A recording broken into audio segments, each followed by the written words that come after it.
I have a real special treat for us today. How many remember Brother Joe Riley? Know Brother Joe Riley? This is his son, Brother Dawson Riley. And if you've listened to many of Brother Branham's tapes, you'll find Brother Branham talking about Brother Dawson and him going on hunts and different things like that. Well, when I first met Brother Branham in the 60s, and he'd tell me some of the hunting stories, and I was so envious. I thought, Lord, I'm going to meet them people. They're going to be my friends one of these days. And so this is one of my very special friends, Dawson Riley, Earl Williams, all those people that I never dreamed God would allow to cross our path. And here, Brother Dawson's come this morning. I've asked him to give his testimony. He's not a minister, but it took a little pressure, not a whole lot, you know. I don't know if Dawson's ever done this. Have you ever done this before? Not many times. He's my type of man. He loves hunting and he loves the wilderness. And so I'm going to turn the service over to him, and I want him to take the whole service. I want it videoed. Your children are going to hear things. I'm going to hear things that I've not heard before either, of some of the times and how he hunted with Brother Branham and how the Lord would reveal things that would take place and different things like that, to let you know that, and this same God today is amongst us. See, Jesus, the Word, is amongst us. The Word and Spirit. The Word couldn't be here in our hour without the Spirit being with it, because they're one. The Word and Spirit are one. So it's a real pleasure to have him come by. My mind and heart has been on him for the last month, and I'm trying to get numbers to call him, and he's been feeling the same way. So I believe, once again, our steps are directed of the Lord. And so at this time, I want to turn the service to Brother Dawson Riley and let him come and share his testimony. And I know you're going to leave here blessed. By the way, Brother Dawson's only a couple of years younger than me. He may look younger than what he is. He's 62. I'm 64. And a miraculous miracle God did in his body, healed him of cancer on his ear, just because he believed the Word of God. And so, Brother Dawson, if you'd come at this time, I'd like to turn the service to you, my precious friend. Just stand right there. Okay. I greet you in the name of the Lord Jesus Christ. I'm not a minister, and I'm nervous because I don't do this. But I was driving along yesterday morning in Idaho, where I live. I had no thought of even being here. I didn't even think I could make it. I had to drive all night, and the Lord spoke to me and asked me to come today. And I didn't know that he would speak to Brother Jim. He said he spoke to my heart that someone needed a little lift. And I just came to visit Brother Jim, and he asked me to do this. And these things are very dear to me. The most precious thing in my life that's ever happened to me. So you'll forgive me if I'm emotional. Amen. And I'm a lion hunting guide. I still guide for a living, and I'm about to start my lion hunts. And I don't know why he sent me. He did. I know that he did. I got in here about 3 or 4 this morning, and they're very precious friends of mine, very dear to me. And the first day I met Brother Jim, we became bosom friends. And all through the years, we've remained that way. So I greet you, and it's a pleasure for me to be, and a privilege for me to be here. And I've jotted down a few things, and probably more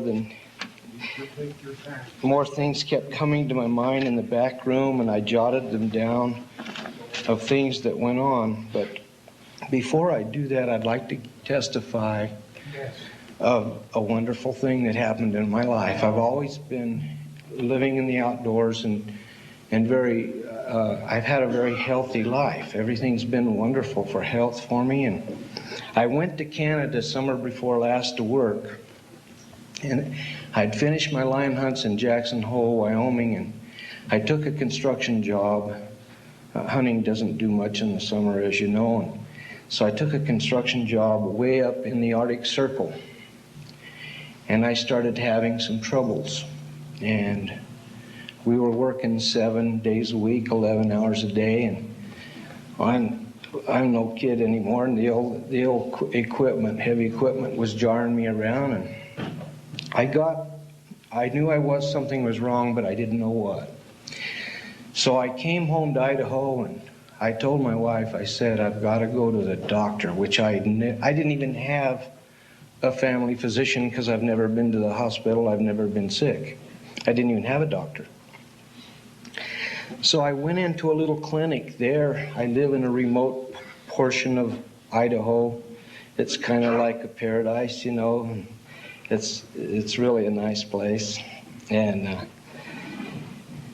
I went to this little clinic, and this doctor said, well, you have got to go see a specialist tomorrow. You're in real trouble.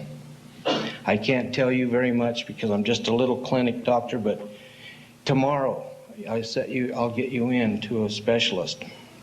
Well, I went over to Idaho Falls, and the man told me, and he says, is your wife here? I said, yeah, she's in the waiting room. He says, go bring her in.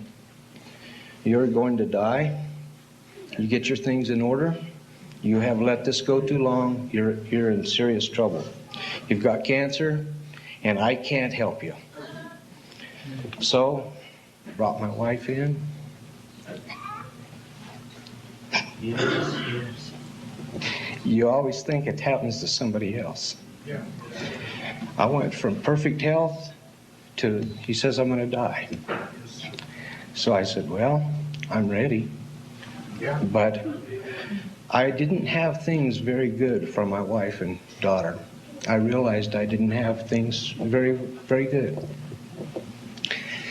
So he told me what to expect, that he couldn't help me at all, but he could fry me and cook me and you know, do all the chemo and all this. I said, I'm going to go home and think about it. So I went home and pretty much in shock for 4 days. I had about 25 lion hunts booked, and I was about to go. I had taken deposits on these hunts and probably spent most of it. But I thought, what am I going to do? He told me my strength would fail. He told me that my endurance would wane, and that when I told him what I did for a living, he says, there's no way in the world you can do this.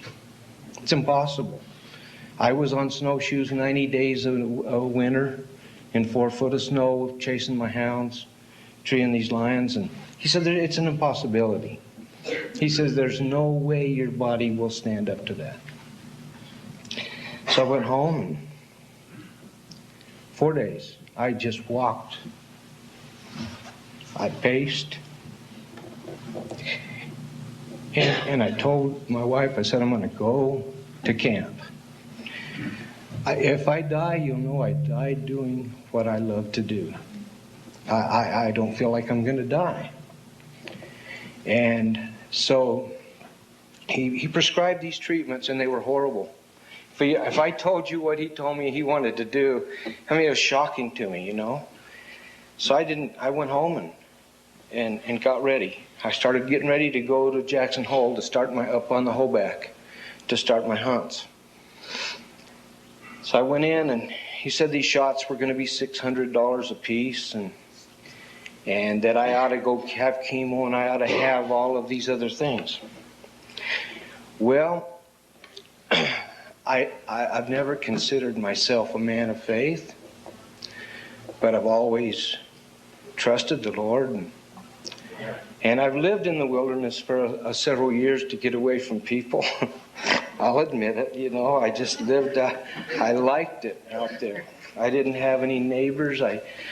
We didn't have any fellowship, and quite frankly, I'll admit I missed some fellowship, but I had peace. I had peace in my home. I had peace in my heart. And I spent more time in the message than I'd ever spent. And of course, I probably had less money than I ever had, but I had a whole lot better.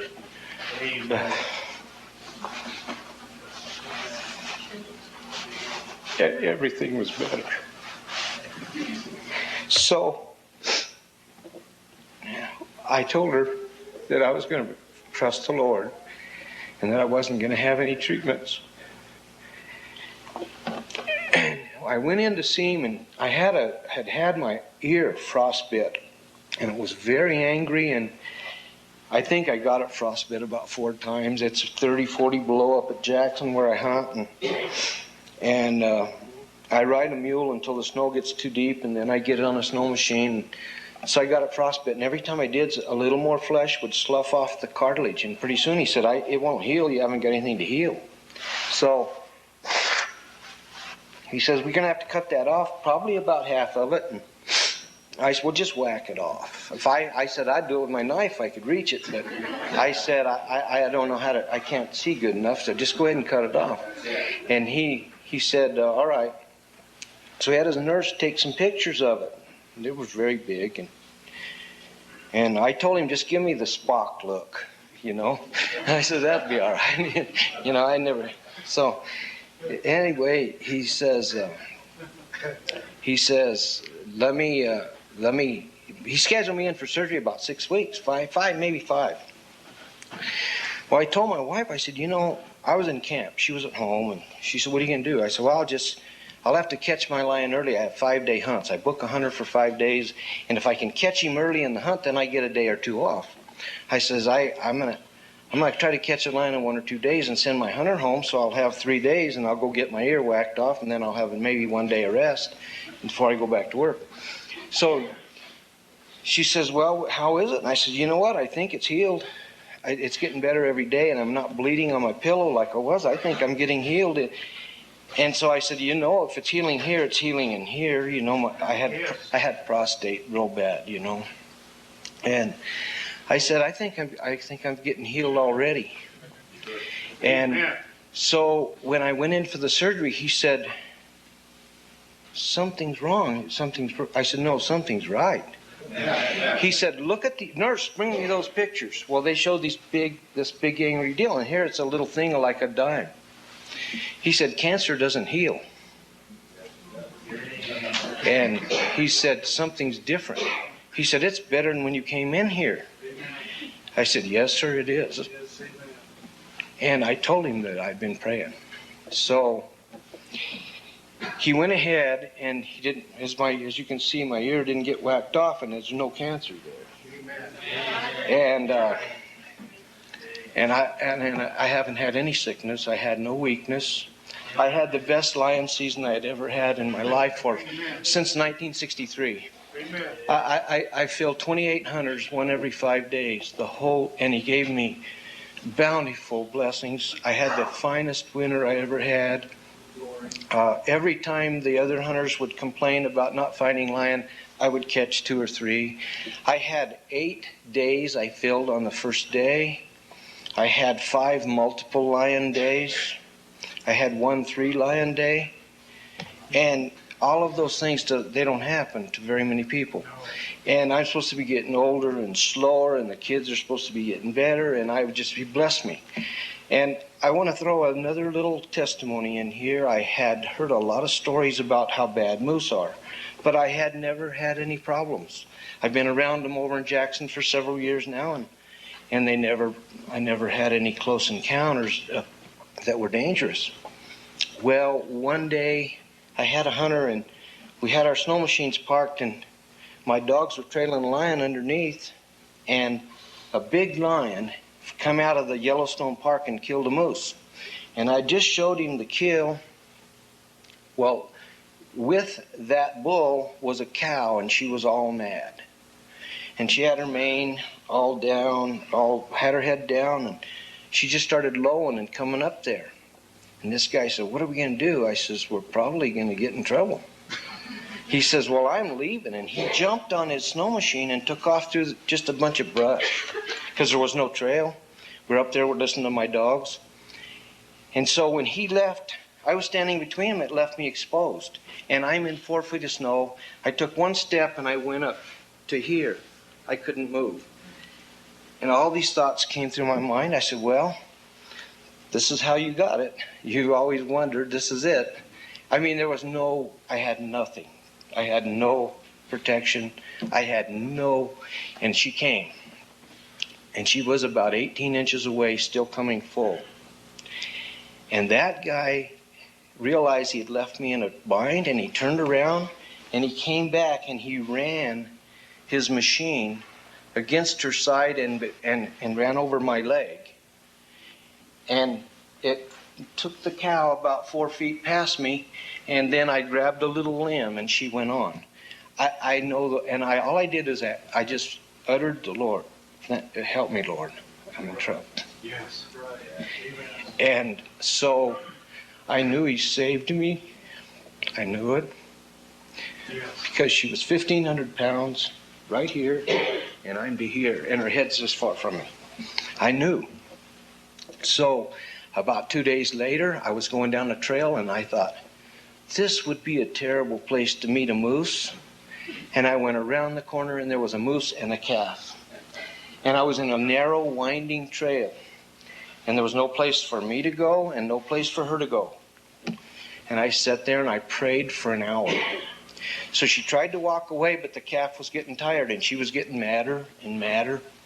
And I sat there for 1 hour, which the 1 hour prayer doesn't hurt you. You know? So I prayed. I couldn't physically lift this machine up and turn it around on this narrow trail. There was no place to go. I couldn't climb a tree. I just sat there praying.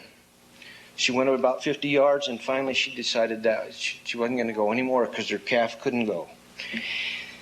So she sat there lowing at me and throwing her mane down, and I thought, well, I got in trouble again, and I just prayed. So she left about 50 yards, and I moved up about 50 yards. Finally, the calf, for some reason, got off the trail, and she turned her head down and was looking off. And I prayed the Lord would give me safety here, and I crowded her at the bank. And I think I hit her with my forearm, and she could have kicked my head off, but she didn't. I got on by, so I knew again. And these are just a few of the things. One time I got stuck in a real bad avalanche, and I couldn't get me or my machine out, and the avalanche had covered us up.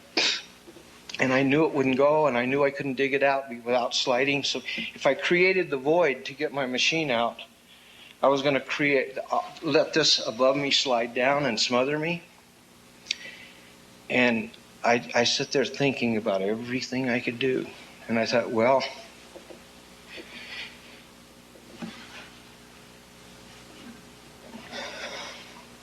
you didn't ask for help. And I asked the Lord to help me. And the machine buried, started, and pulled out of that. It's impossible. If you've ever been on one, they won't do that. They won't do it. And it started and went ahead, and it's not even a powerful machine. But anyway, the Lord took me out of it. And I wanted to witness of those things before I began. And that's last winter. That's just last winter. I would like to pray a minute.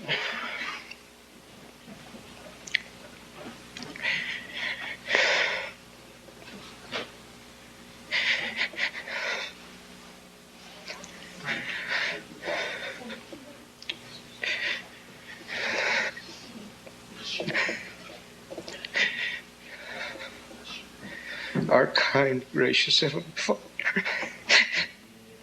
I thank you, Lord, for all your blessings. We're so unworthy, Lord. I ask, Lord, as I attempt to give witness of those things that I've seen and heard about Brother Branham, that you'll bring the things to my memory that are pleasing to you. May they be accurate, Lord. It's been a long time. Help me, Lord Jesus, that I may say the right thing. And if you sent me here, as I believe you did, may your purpose be accomplished. And Lord, bring those things to my memory accurately that I have need to say this morning. And bless to those that may hear it tomorrow and be with us, and may your presence be with us. Forgive us for our shortcomings. Be with us throughout this day. Bless your bride around the world, and we'll give the praise in Jesus Christ's name.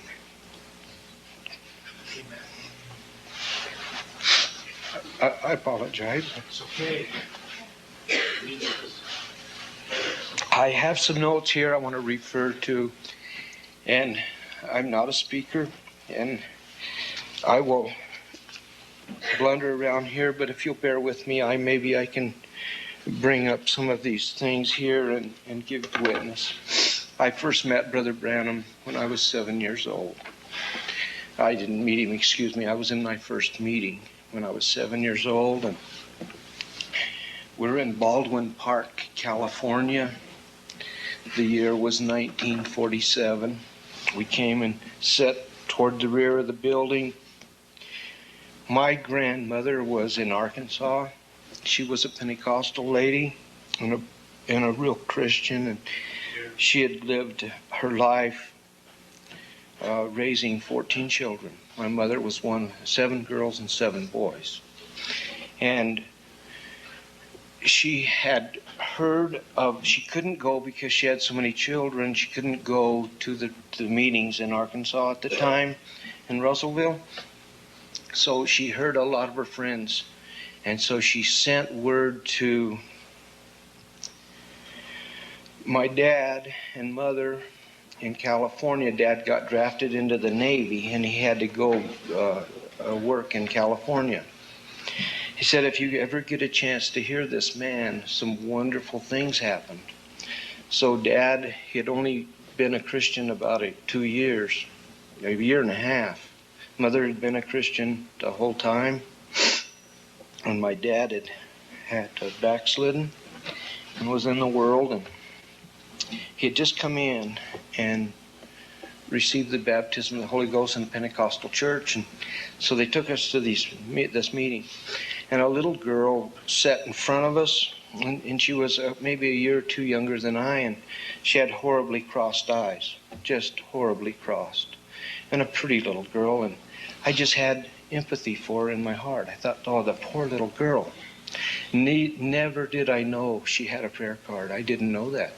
I thought, oh, this poor little girl, and she's looking around back over the seat, and they were just very crossed, and so when she went across the platform and came back and she turned around and they were perfectly straight. And that was the first striking thing that I remember in Brother Branham's meetings.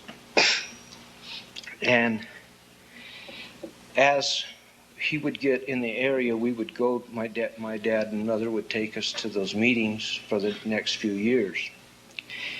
And so we became acquainted with Brother Branham's healing ministry. We didn't know he was the messenger of the hour. We did not know there was a message. We just liked to go to the meetings and see the healings. We didn't have any knowledge of who he was and what he was sent for. That's right. Well, I was hunting, and I got to meet Brother Billy. We laughed and talked, and I met him outside a lot, and when we should have been in, really. But anyway, I got to knowing him. He was young, and anyway, he said, you know, my dad would really like to meet you and go on a hunt with you. I said, oh, no, he wouldn't. He wouldn't like to meet me. No, that can't happen. I'm not a Christian, you know. And I said, that's not what he'd enjoy at all. Well, one day I'd been up on the San Carlos Indian Reservation, and I caught a really, really big bear. And I had this huge bear, one of the biggest ones I'd seen. Billy liked it, and Brother Billy, and he says, oh, I got to tell Dad. So we went to Jim's Steakhouse down on Van Buren. That was the first time I got to, well, it was the second time. I was just, in 1959, Brother Sherritt, the man on the tapes, you'll remember the name associated with the grafting of the trees, the orange and the lemon. Well, John Sherritt, my dad was working with him at the time, and he came down to Phoenix and had just got a world record rainbow. And we saw it in the back of his car and in the back of his station wagon. And we got to go to dinner with him that day. Of course, we just sat there and be quiet. We didn't say anything, but we got to go. He and Sister Mita and my mom and dad and I and Brother Sherritt and his wife went out to eat at the Los Olivos Lodge there in Phoenix. That was a very wonderful time, a couple of hours there, maybe 4 or 5. And Brother Sherritt, he had a whole wing there set aside, and that was a delightful time. But as far as interfacing with Brother Branham and myself, I did not. I did other than just meet him. And so this time at Jim's Steakhouse is when I met him, and we set up a hunt to go to Strawberry. And quite a few things happened on that hunt. Really, quite a lot of things, but one of the things that happened up there is Brother Billy and I were shooting at 22s, and I became aware of how really superior that Brother Branham could shoot. I always thought, before I met him, I used to think I might shoot a little. I know Jim Ed, he thinks he can shoot too, but he can't. No,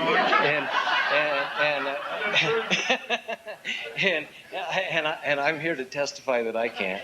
But anyway, he put these he put these empty 22 casings on stumps, and he would just shoot them into oblivion, freehand, offhand, and you just do feats like that. He could strike a match. He could do all these things. Well, anyway, Brother Billy and I were shooting at I don't know if they have them anymore. I can't remember if they do. The old 22 cartridge, they had a red X on them, Super X, so the Winchester. And we were shooting at the X.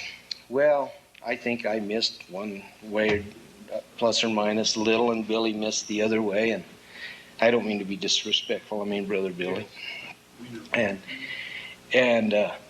so Brother Branham said, well, I'll just show you boys how to shoot. And we're just messing around. The hunt was over, and we're just shooting and playing around. And so he said, well, I can do 2 things here. Do you want me to shoot where the X intersects, or do you want me to split your 2 shots? I said, well, it's easy to hit the X, just split our 2 shots.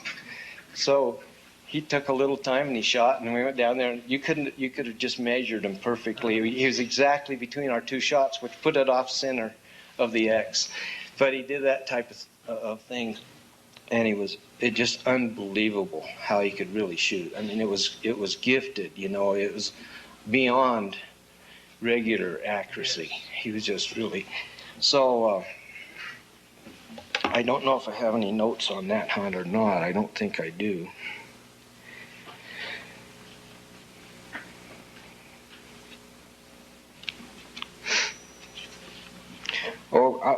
One of the first times that after that first time the 4 of us went, Brother Branham and my father and Brother Billy and I. And after that, all the times except 2, All the other hunts that I was with him, except 2 of them, we were alone, because he did it for one reason, and that was to rest and get away. And of course, I was young and I wasn't a Christian, and the thought came to me many times, I wonder why he puts up with going with me. And I really know why. You know, he would talk, he would be tired from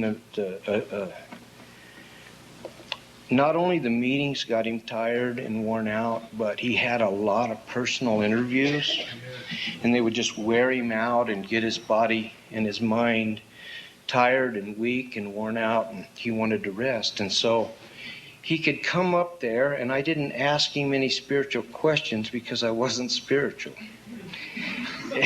So he didn't break over into that realm. And he could really tell me hunting stories, and I've been known to tell 1 or 2. And so, you know, I just told hunting stories. I used to hang around with a bunch of government hunters, lion hunters in Utah. So I knew a lot of famous people. Most of them are dead. And but they, at that time, they weren't. And I told him a bunch of stories, and he'd like to tell me about his hunts, which I just loved. I sincerely loved them. Yeah. I mean, I loved his African stories, his Canadian stories, and his squirrel hunts. He could tell me about a squirrel hunt. I had just as much fun as I did an African hunt, you know. But anyway, I realized that he was using it to rest. And another thing I noticed, when he'd be tired, he wouldn't hardly eat when we first. Maybe only half a cup of coffee and pick at the food. And after 3 or 4 days, after laughing and sitting up till late at night, he would eat full course meals. But at first, he couldn't even half a piece of toast. He didn't eat much. He was very tired, very worn. And many times, a lot of people will never know how physical and how double tough he was. He would sit up telling me stories till 2 or 3. We'd get up at 4 or 5, and we would walk 30 miles. And I was in my prime. You got to remember, I was young, and I could trot all day. I could trot, literally hit a long trot all day long, up and down. Here he's 49, 50 when I met him, and up to about 56 there. I mean, you know, he could walk a young man into the ground. He was extremely, extremely physical. And yet, he'd be tired and worn out, and he would do these types of things. And it amazed me, his stamina, and how one time, which brings me to mind of a story, maybe I have it in here. I don't know if I do. We were up at Strawberry. No, we were in the control road. Pine. We were at Pine. And we had a bunch of lions in a bunch. There was 3 or 4, and they went everywhere. Dogs went everywhere. Went up to the Boy Scout camp, went up to Milk Ranch Points.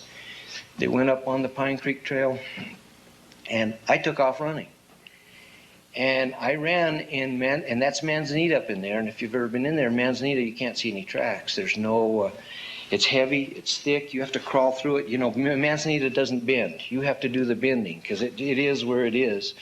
And you crawl through that stuff, and it barks you, and it tears your clothing, and it's rough. And then the leaves fall down, and it has a mat of leaves, and you can't track. You can't even tell anything.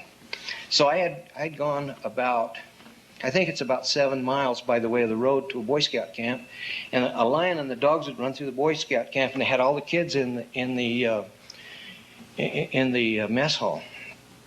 Well, I thought, and my dogs were treed up on this big rim, and I thought, well, I better go back and get Brother Branham, because he don't have any clue where I am, because I've been gone several hours running, and there's no way in the world that he knows, because he can't trail me.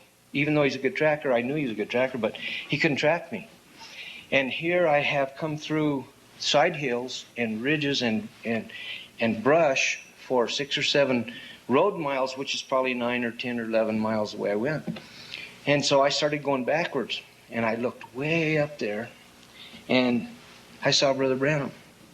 He was about 2 miles away, and I thought, man, he's about where I was. And I just sat down, and I watched him, and he walked everywhere I went. And he came up to me, I couldn't believe it. I could not believe my eyes. Here he came through untrackable waste.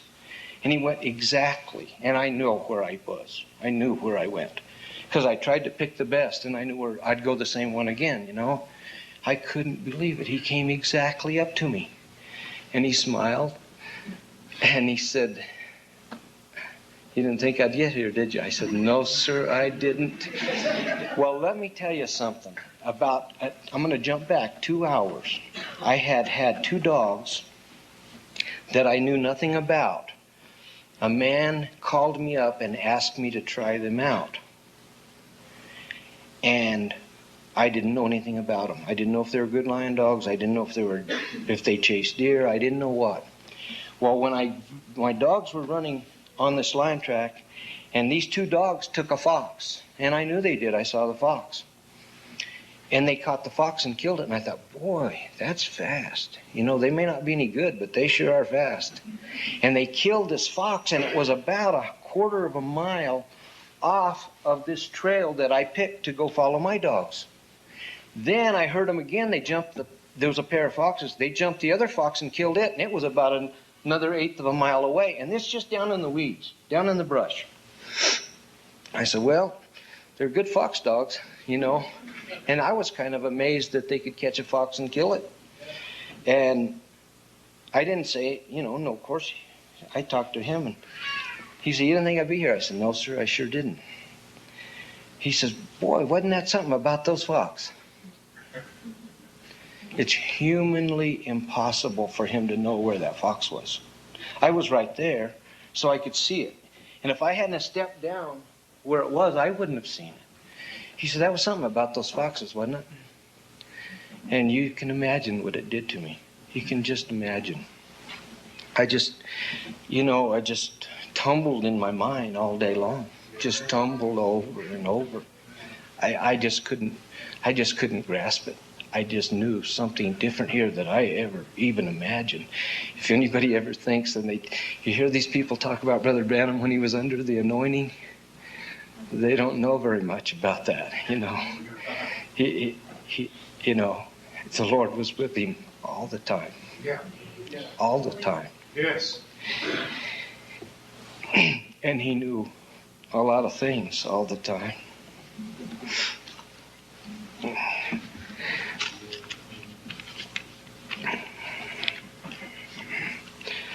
One time, the first morning that Brother Branham and I was going from Payson, the first day by ourselves. Nobody else was with us. First time. We got stopped and checked by game warden. Now, I go months without it, maybe years. But Brother Branham had out-of-state license because he was from Indiana. He hadn't moved to Arizona at the time. And so he had out-of-state license, so he was legal. I had my guide's license. We were all legal. So he checked us. We got out and put our stuff on the hood of the truck and visited with him a little. And the guy's name was John Hernbrode. And he was really aggressive, you might say, and pretty much of a smart aleck for a game warden, And so we went out, and I was starting to get irritated, and Brother Branham told me to calm down. And I wasn't very calm then, and I wasn't old, and fat. But anyway, he said, telling me to slow down and calm down and be nice. And I was he was harassing us, really, what he was doing. So we went on, and that afternoon, he did it. He stopped us again. I said, "You checked us this morning. You know he's from Indiana. You know we got everything. We don't have to show." Brother Branham said, "Just show it to him." I said, "We don't have to do this." He said, "It's just be calm." He says, "How long does it take to show him your license?" I said, "Well, I'm not going to show him it." I said, "He read it this morning. He's not that stupid. He's sitting there listening." And so he said, "Show him your license." So we did, and I was aggravated at the guy, you can imagine. Yeah. So we went on. Well, the next day, he started following us. So I said, well, I'll tell you what we'll do. That guy can't even think about walking with us. Let's just lead him along through the... I said, we're going to go to Washington Park, and the rim's about 2,000 feet there, and let's climb it 2 or 3 times. And drop off and climb it, and let him follow us. We're not going to do anything. We're just going to lead this guy, and we'll get this guy. He said, well, we might catch a lion. I said, all right. So we took our dogs, and this guy's following us. When we came back, we were about 10 miles ahead of him. And he had to be tired, right? He had to be tired. So I said, I'm going to cut his tires. He said, you can't do that. I said, yeah, I'm going to cut his tires, you know, because he's following us, trying to get us trapped. And I said, I'm cutting these tires. I said, he won't get back for a week because he's probably got 1 spare, but he don't have 4. He said, no, you can't do that, you know. And so I was wanting to cut his tires and some other stuff too. And he said, no. He said, you can't do that. I said, all right. So I went over there and I looked at right by the truck and I saw this lion track. And I hadn't seen it that morning. It was real big. It was really big. And so I was looking at this lion track. I said, look at this. I said, we didn't hit him anywhere today. Look at this lion. This is a nice tom. He looked at me real funny, you know, and he says, how old is it? I said, well, I don't know. It's old, several days. I said, I'm not sure. I said, let me get this one dog. I had this dog named Boots. I said, Boots can smell the oldest track of all my dogs. I'll just let him smell it. So I put him on it, and he could barely get some sin out of it and wag his tail. And I said, it might be 10 days old. He looked at me real serious, and this was another shock to me. He says, it's exactly 10 days old. Yeah? Anyway, I was just guessing, you know. I said, I don't know. It might be 10 days old. He said, it's exactly 10 days. So another thing, too, he told me, he said, who's your best dog? I said, Boots. He said, he's not your best dog. He said, what about Eli? I said, he's my second best dog. He says, well, you just start watching them. He said, Boots steals everything Eli does. And I started watching it, and he was copycatting the other dog. And I had here I was supposed to be the one that knows about the dogs, right? I got to look, and I didn't even know my own dogs, you know. He had to tell me. Anyway, one day we were in the... Here was I got a good lesson in shooting one day, and it was snowing. We couldn't go hunting, so we're shooting out the window of the lodge. We're target practicing. I'm trotting over here and putting our targets on this tree, and so he said go 50 paces and put this .22 Magnum casing into the bark with the casing backwards to me. So I went over there and pressed this .22 casing. It's 50 yards. He stands in the door of the lodge, offhand, and he drills this casing into the bark. I mean, it just disappeared. I trot back over there, and I says, yeah, I can't find it. He said, put another one up there. So I trotted over there, put another one. He did the same thing. He said, here, you try it. I said, oh, that's out of my deal. That's out of my league. So I stuff one in there, and I get his gun. And it was a little bull barrel .22 Magnum custom single shot he had made. And it would really shoot, you know, for him. So I held up there, and I'm trying my very best to get my best shot. And I got alongside this casing, and I bent it. But it was still there, and the hole was beside it. And I was impressed. I mean, I'll be honest with you. I was impressed that I even touched it, you know. And he walked over there, and he says, don't feel bad. I says, I don't feel bad. I feel pretty good. Yeah, he was consoling me on my bad shooting, you know. Anyway, yeah, I remember he said, don't feel bad. Yeah. One time, you know, I kind of hate to say it.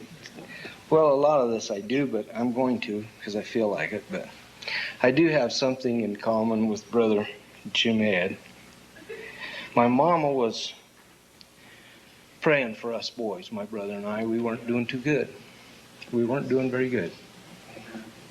And so one time Brother Branham came to the house, and he would usually, when he got out of meetings or if he was out of the interviews and he was tired, he wanted to rest, I told him I'd cancel all my hunters and he could come and I'd just take him.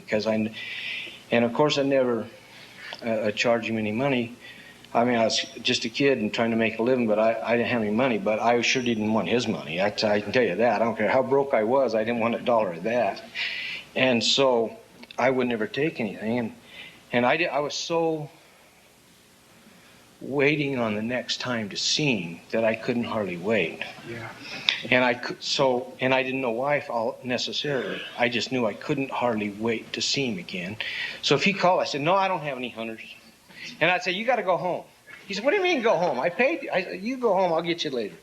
And I'd just be rude to these guys. I didn't know how to take care of clients, you know. And I say, you got to leave." He said, "What do you mean leave? I'm hunting. I got a 5-day hunt." I said, "No, something's come up. You got to go." Brother Branham say, "Somebody in camp?" I said, "Nope, nobody's here. Come on, hurry." So anyway, he came down to the house, and my mother was talking to him, and she was talking and nervous about us and crying, you know. And I didn't know if she said it. She told me later and said, telling him about it, what should she do? And he said, "Just don't nag them." Yeah. He said, he said, "They'll be there. You don't have to worry." He said, "They'll be there, but don't nag them." Yeah. And no matter what you do and where you go and what happens, I mean, I know we still all have to come to the same message. We all have to come to that word. And none of us are exempt from it.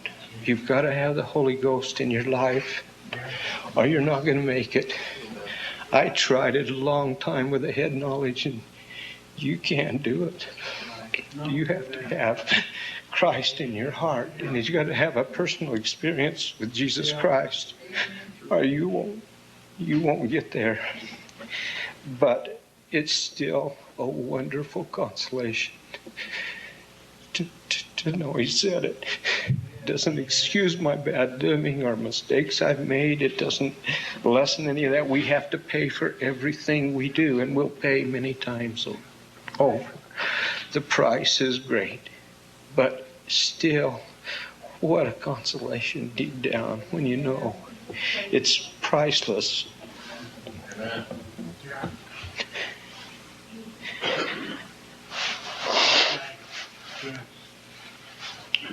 Amen. Anyway, he said some more things, and one blessing that our family, all of my father and my mother and my brother and my sister and I, every one of us has had visions from Brother Branham pertaining to our lives.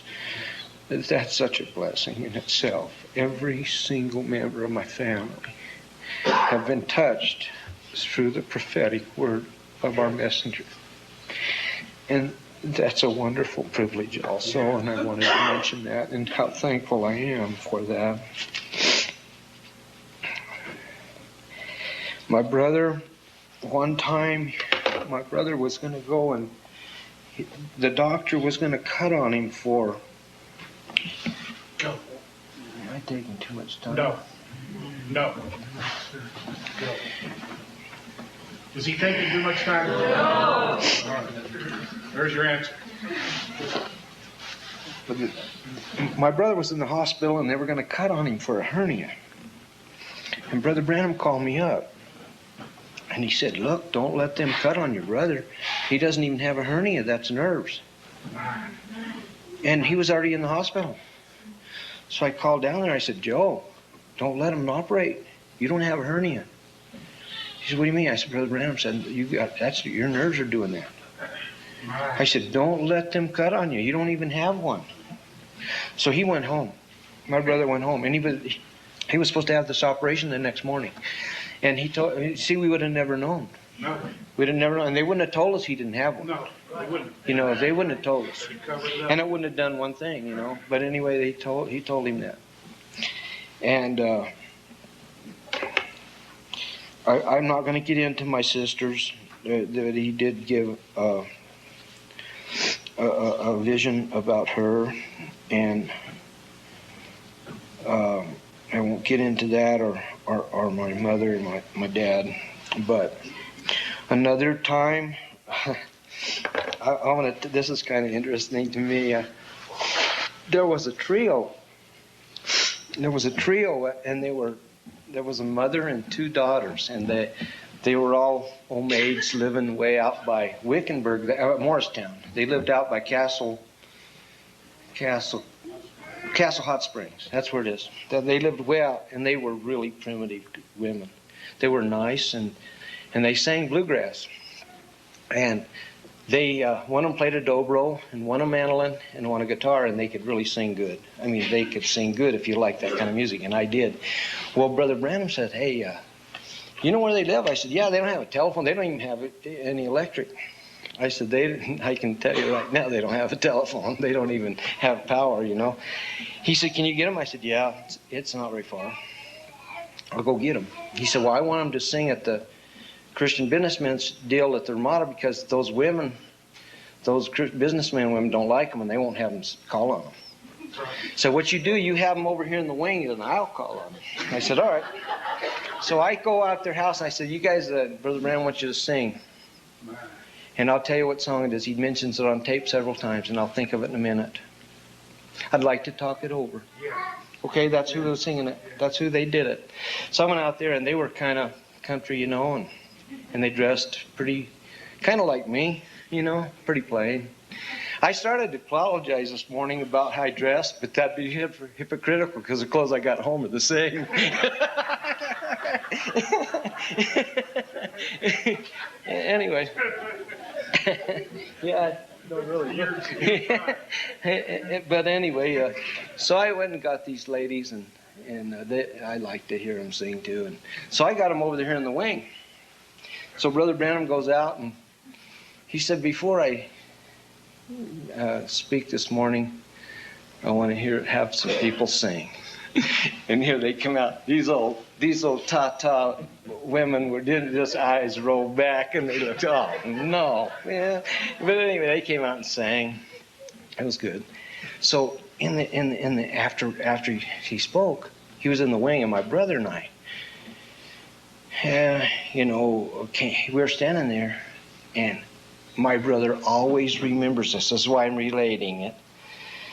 It's because it was so striking to my brother.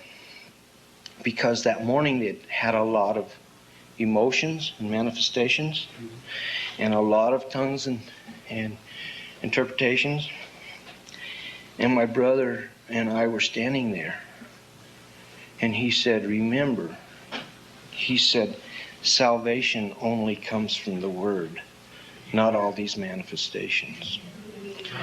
And my brother has never forgotten, nor I have never forgotten that. It was simple. At the time, we've heard it over and over now, but at that time we hadn't heard that like that, you know. I mean, it was striking to us. Well, now, if you hear a lot of tapes, you hear that a lot, but we didn't hear that a lot, you know.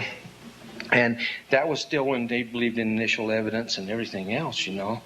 He said that salvation just comes from the Word, and that alone. He said, and not manifestations. He said you can't, and he said you can't put any importance on that. It's kind of the way he put that.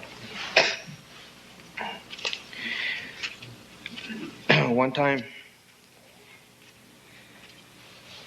I was up in Utah with Brother Branham. This friend of mine had just lost a child, and he's needing some money, and he needed the money for the funeral. So he called me up, and so I was going to help him. And so I was talking to Brother Branham about it, and he said, I said, "I don't know. I need to either buy this colt from him or buy a lion dog. He needs some money real bad, and he won't take a gift. He's too proud. He was a lion hunter, and he was trying to feed a family. And then government lion hunters made $600 a month, and he had 5 children.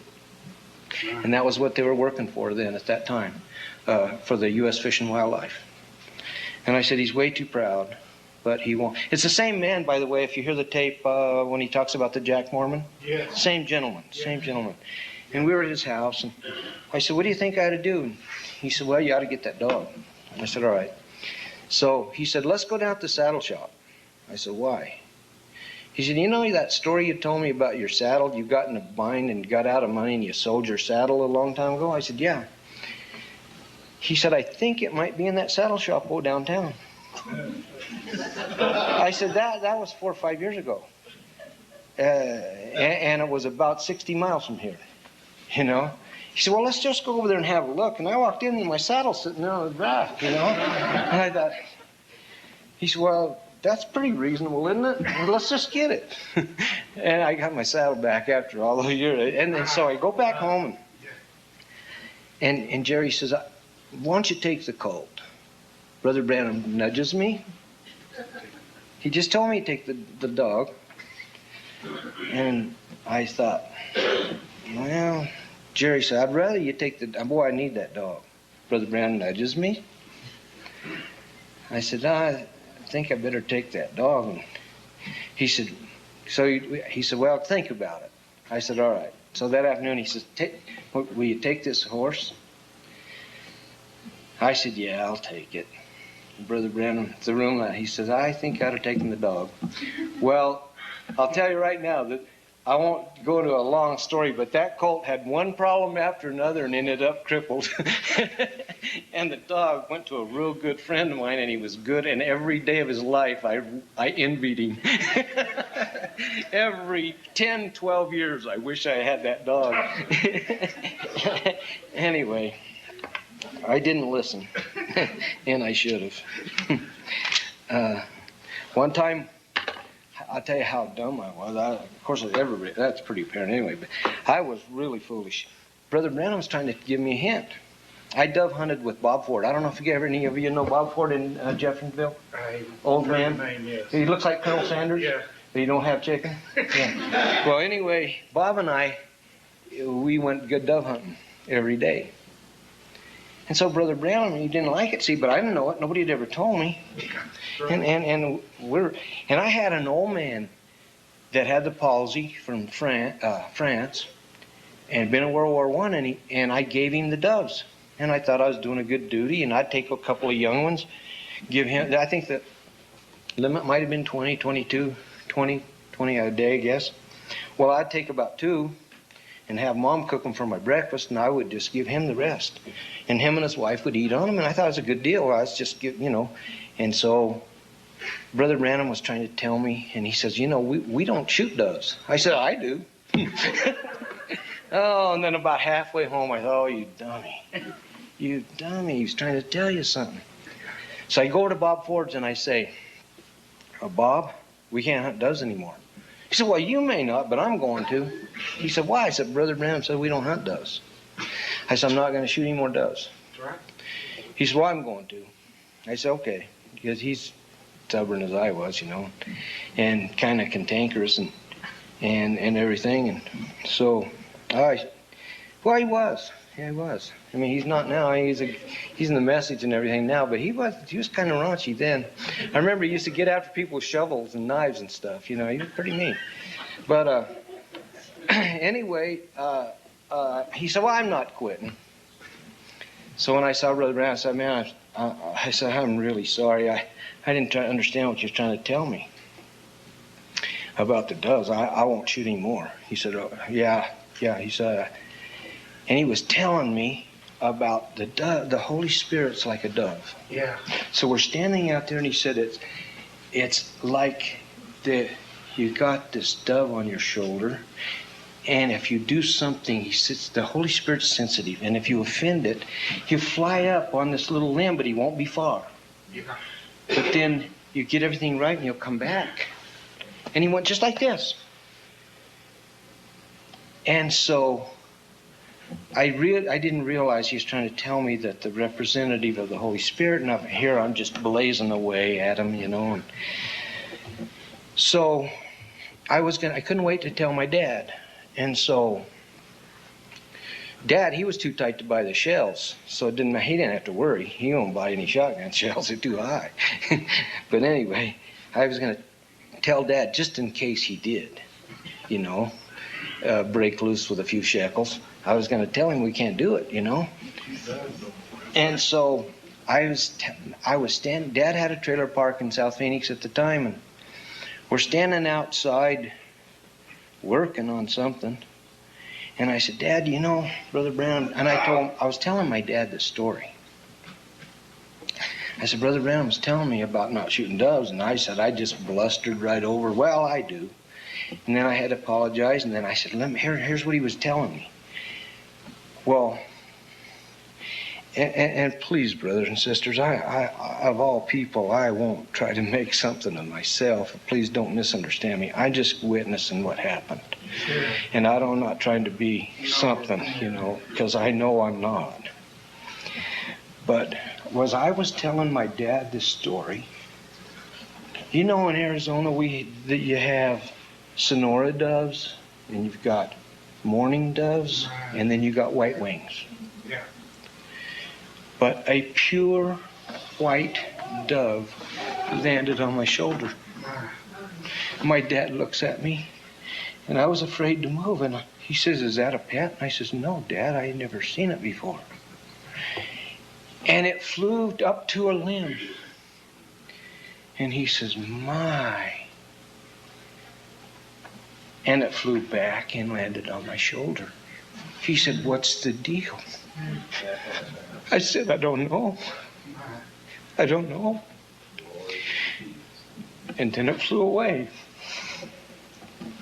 And, I don't think we talked about it for about 12 years or 15. My dad says, do you ever remember that white dove?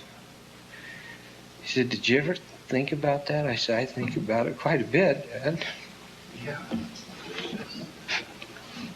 But anyway, sometimes, we can be blustering through and not be sensitive enough for things, Yeah. I was pretty bad about that, and made you think how callous we can be, and how thoughtless. That's right. One time I was in. How long do you want me to do this? Keep going. You want me to quit? No. Okay. Well, you just tell me, all right? Okay. Because there's a bunch of. I haven't even hardly got down I know. the line. We got that. Yeah. One time I was in Strawberry Lodge, and it was cold, and I had an old International Scout. And if anybody ever had them, they have the lousiest defroster known to man. It takes about 35, 40 minutes if it's a frosted day. And I had this old Scout, and I'd already loaded the dogs. And so I had a great big wart on my thumb. It wasn't hurting. It was just a nervous habit I had, and I was sitting there wanting this. It was about 4:30, 5 in the morning, and we're sitting there and waiting on this defroster and everything, and I'm rubbing. I got that nervous habit, and I'm thinking, wish this thing would hurry up. He said, what are you doing? I said, oh, nothing. It's just a dumb habit. In a couple of minutes, I was doing it again, and I didn't know it, And he said, what are you doing? I said, nothing. And the third time, he reached over and he took my thumb like that. That's all he did. He didn't say one word. When he took his hand off, I didn't have a wart there. And it's been a slick, and I never had it. It never came back, and there's no scar there either. It was just gone. And all he did is touch, so he never said one thing. It was gone. And I just sit there and looked. And I looked at him. He just smiled. It was gone, So the next day, we went down through a barn. We were staying in number 4 room at Strawberry Lodge. Lester Gray, this guy that had managed Strawberry Lodge, was a real good friend of mine, and I would run a ticket for every hunter. And when my hunter would pay, I would pay my ticket, because we'd get our meals there, have our room, get our flats fixed, because I had a lot of flats. And we would get gas and everything. And then I'd just get my hunt, pay up with him, and go to the next person. Well, Strawberry at that time, he had a barn down below, and I kept my dogs in the straw. So when I went by this one dog I had, he was an Airedale dog named Hobo. He was begging to go, and he'd been real sick, and he's passing blood, and I knew he was weak, and he couldn't eat, and I thought he was going to die, and I'd always let him go. But that day he begged to go, and I said, you can't go today. And he cried a real pitiful cry, and I walked on by, and Brother Branham stopped by him. He just stopped. I selected the other dogs I was going to take that day, and usually I take one pack and rest the other half, and then the next day I reverse them so they're always fresh. And he said, why don't you let him go? I said, I can't. He's sick. He's not going to make it. He's too weak to make the day. If we get on a long chase, he won't even make it back, and he's too heavy to carry, and I don't want to carry him. I'm just not going to take him. I went on through and let my dogs loose, and he's still standing there. He said, why don't you let him go? I said, let him go. So he unsnaps him. I went outside, put him in the scout, and we went to where we're hunting. And the dog got out to clean out, and he was just quivering and shaking and passing blood. And I said, I was kind of telling him, I was kind of explaining to him why I wasn't going to let the dog go. I said, see, that's why I didn't bring him. And he walked over to him like this. And he put his hand right over his hips. And he didn't say anything. And he said he'll be all right. And that dog, he was 5. That dog lived when he was 11. At 6 o'clock one night, I was with a rancher. And the rancher shot a lion in a low cedar tree, and he didn't do a very good job. And the lion jumped on me, and Hobo went up and took the lion's bite in front of my throat. And the lion killed him at 11. And he never had another sick day until the day the lion killed him. Saved your life. And he saved me at the age of 11.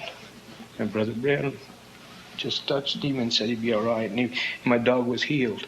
He went on that day, never missed another meal. And he told me never sell the dog. I didn't tell you that too. He said, don't ever sell that dog. I said I won't. And that's what he told me that day. He said, don't ever sell that dog. You know good and well what he saw. Yeah. He saw it sitting in the barn before I wouldn't take him. He really saw it then. So I saved your life.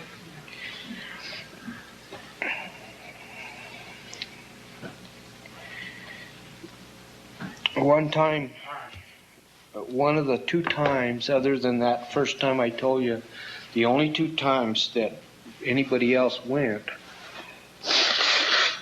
was once with Alan Mosley and once with Welch Evans. But the Mosleys were my friends, and we were visiting a lot, and they had asked me to go with Brother Branham, and I said, well, I know, a lot of people ask me that, and I'm not trying to keep you from him or anything, but he only told me not to ever tell anybody where and when we're going, and not to give his number to anybody, and never tell anybody, and I never have, and I never will. But they were good friends, and as you know, they had given Brother Branham the Jeep. They had made a Jeep and given it to him. And they loved him dearly, and they talked to me often. And Alan was one of my bosom friends before he was killed. And so he says, why don't you ask him? I said, I will. And I loved the other boys too, but I did like Alan better. You know how you are. You just have some people you just get along with a little better.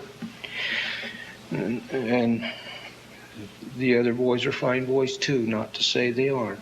But I just really did like Alan and got along with him a lot. And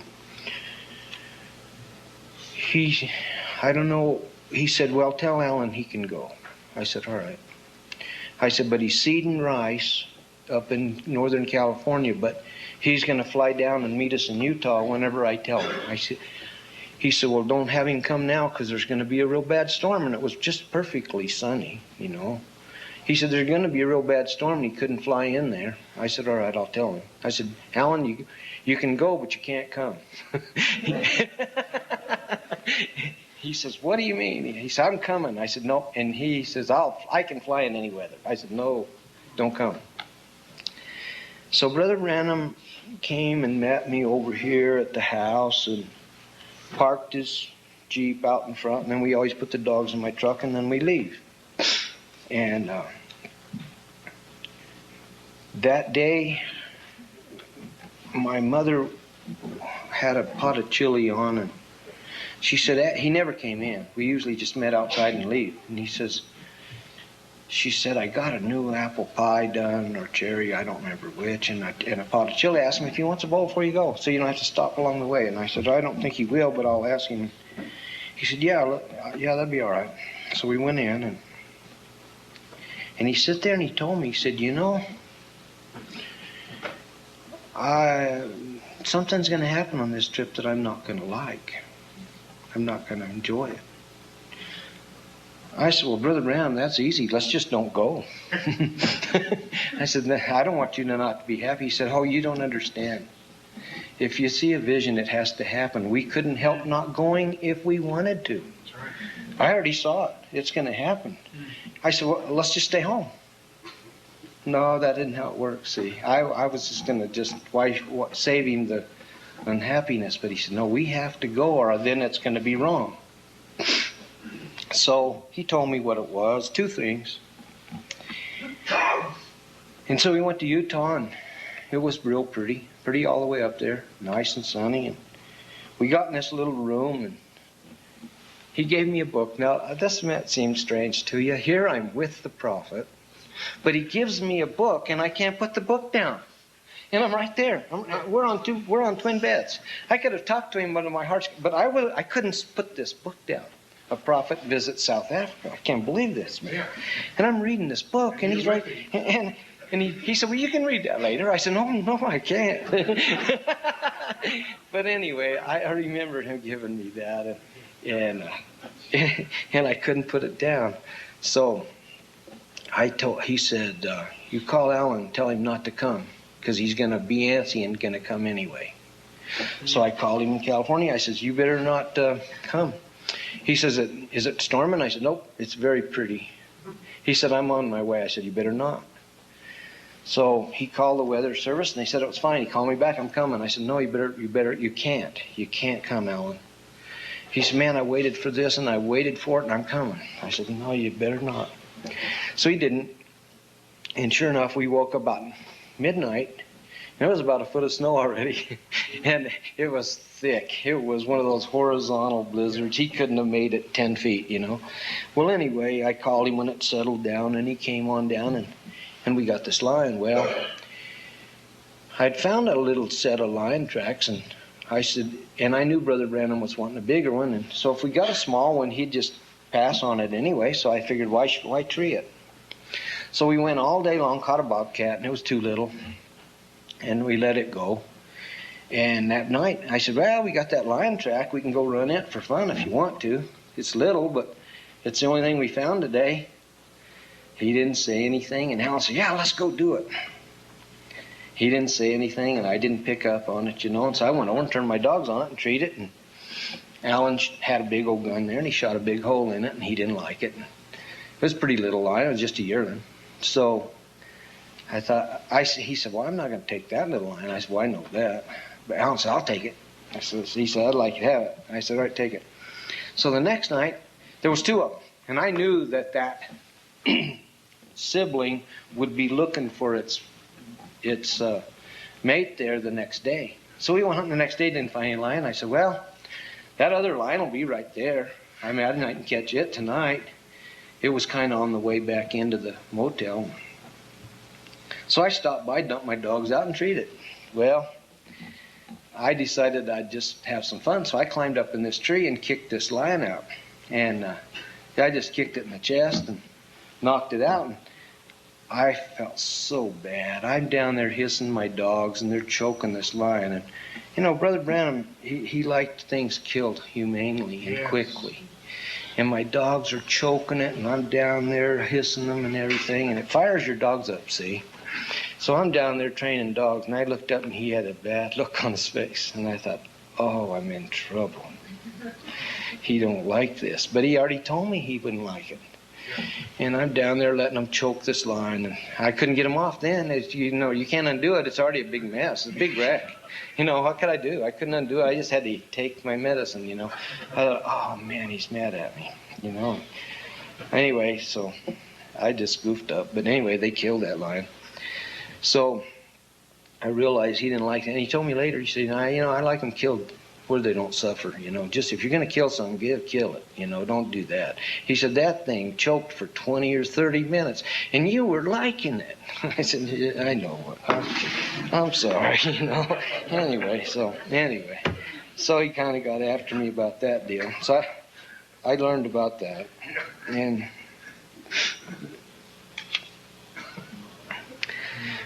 I'm going to pass over some of this because I know it's long, but I'll do one more. This is very striking to me. In 1965, the construction strike hit here in Arizona, and my brother and I were working road construction, and we're out of work, and I got a chance to go to Oregon to hunt bear for the Forest Service, so I just went up there and hunted bear, and somebody has to do it, you know. And so I went up there and killing these bear out of the fir forest, and I had missed Brother Branham because, see, it's a first period of a long time that I didn't get to be with him. And I've been up there all summer, and I want to describe this situation, and you'll see why it's so striking to me. My brother was married. I was single. My brother had a wife and a daughter. And they had a little house in Gresham, Oregon, between Gresham and Mount Hood.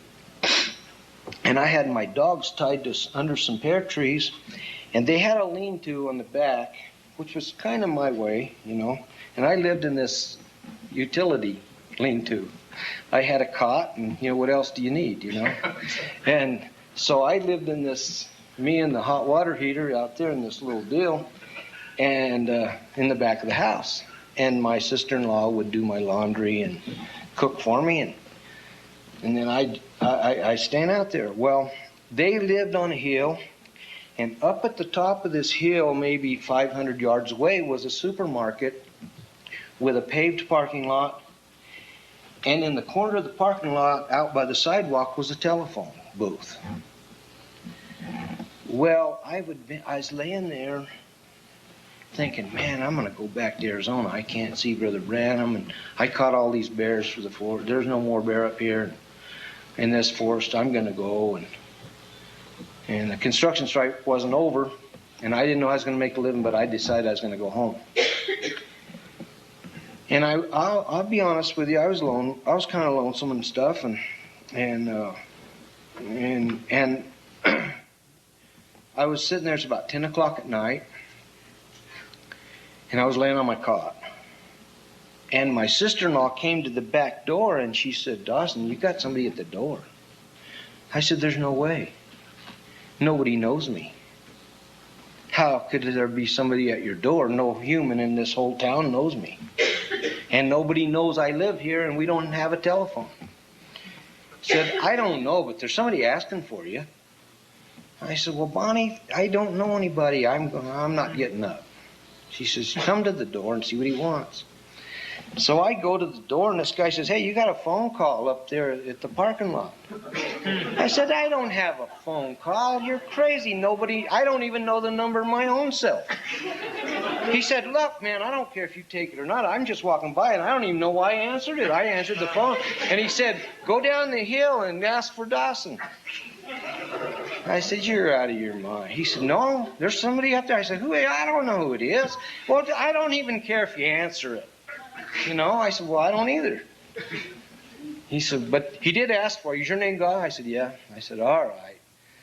So I walk up this hill, and I pick up the phone, and Brother Billy said, Dawson, Daddy wants to talk to you.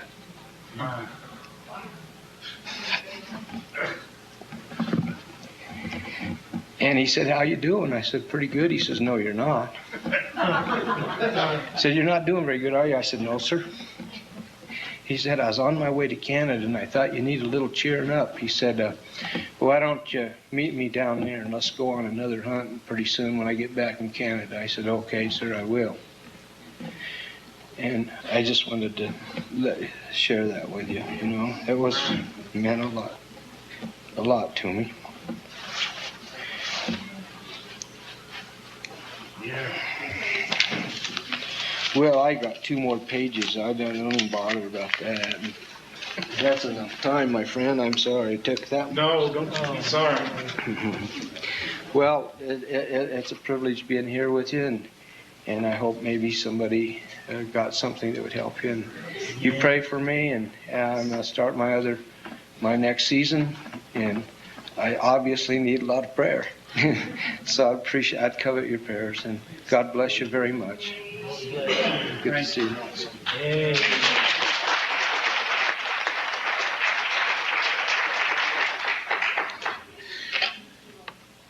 Being around that gift, like I was, like Brother Dawson was, like different ones, when you'd start to tell him the dream, he'd stop you.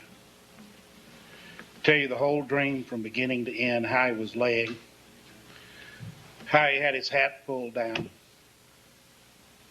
what the horses meant and everything. Lets us know that same God is alive today. And it gives us such faith to walk on. God knows that you might be living on a little lean-to, and there's a telephone line right up there, and he can get a hold of you anytime he wants. He's still the same. Brother Branham spent his ministry preaching to us, Hebrews 13:8. Jesus Christ the same yesterday, today, and forever. Now that same God knows where we're at today, where we're going to be tomorrow. Our steps are ordered of the Lord, and it gives me great comfort to know that my Jesus, and Cynthia Wednesday night made an outstanding statement. It says the Word, and says Jesus is here. The Word is here. And Jesus is here. The Word right now. They're one. So whatever you have need of, if you need healing, ask Him to heal you right now. If you have any need in your body, you ask that presence that's here right now. That's how Brother Dawson got healed. That's how God healed me. I was miraculously touched Monday, deathly sick. And I kept saying, God, you're healing me right now. You're healing me right now. And I come home to service Wednesday night. And God, you've got to claim it. You've got to go claim it. God knows where you're at. He's a healer. He paid for all of this. So these things we tell doesn't it help your faith? See, if he knowed where a little old mountain lion hunter was, sleeping in a lean-to, knew when that guy was going to be walking by. I don't know why I answered the phone. Yeah. Amen. And it's all ordained of the Lord. And that's how our life is. If you can take comfort in knowing that your life is so ordained of the Lord Jesus Christ, that our life we're just not bebopping along. And He don't know where we're at and what's going on. And I count it a real privilege for you children to hear. Just see, These are spiritual hunting stories. Just like David killed a lion. David killed the bear. And different things. See, God has everything under His control. And I thank Dawson for taking the time to come by. In fact, Lord willing, this May, he's going to help me get me a bear. And Lord, if you don't help me, don't help that bear. And if we take Joshua along, we call him bear bait. Brother Dawson. Everyone stand up and look at Joshua. That's what we call bear bait, because they really like him. And they smell him out, no matter where he's at. But did you enjoy that? And it's a keepsake. It's a joy to hear those things. And why we've got men alive that can tell the testimony. And that's just a few, folks. He didn't even touch a lot of them. And but Jesus Christ is the same yesterday, today, and forever. And God sent that gift so it would help our faith in this last day. And will I find faith when yeah, He's going to find faith. Amen. There's going to be faith in the bride of Jesus Christ. She's going to have the faith of Jesus Christ. Let's all stand. Donald, come and lead us some songs. And oh, don't you feel refreshed to know that He's the same yesterday, today, and that same presence that was with that prophet is here. And if you'll look for Him, you can begin to catch Him in the things that He wants you to catch. So, God bless you. Noah had drifted on the flood many days. He searched for land in various ways. Troubles he had some, but they weren't from above. God gave him His Son on the wings of a dove. On the wings of a snow white dove, God sent His pure, sweet love, a sign from above. On the wings of a dove. Oh, Jesus, our Savior, came to earth one day. He was born